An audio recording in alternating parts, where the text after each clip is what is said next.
1er décembre 1990, caché dans ce pick-up, le président tchadien Hissène Habré doit fuir son pays.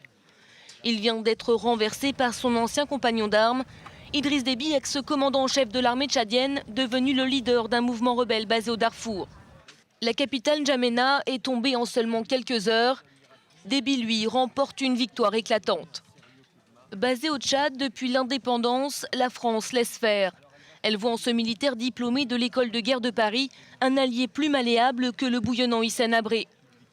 Le fils de berger est formellement élu président en 1996 et s'engage alors officiellement dans un processus de démocratisation. 12 ans plus tard, Idriss Déby occupe toujours la tête du pays après avoir obtenu en 2004 la levée de la limitation des mandats présidentiels. Perçu à l'origine comme l'unificateur d'un pays divisé, Idriss Déby favorise rapidement les membres de son ethnie au poste clé de l'État et la contestation monte. D'abord politique, elle devient militaire avec l'apparition de mouvements rebelles qui à leur tour font du sou dans leur base arrière.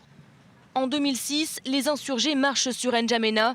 Déby ne doit son salut qu'à l'intervention de l'armée française. Le scandale de l'Arche de Zoé marque peut-être un tournant dans les relations franco-tchadiennes. Déby dénonce fermement l'opération menée par l'ONG française et s'oppose à Nicolas Sarkozy qui souhaite aller chercher les 6 humanitaires au Tchad. Jugés et condamnés par la justice tchadienne, ils sont finalement autorisés à purger leur peine en France et la tension retombe entre Paris et N'Djamena.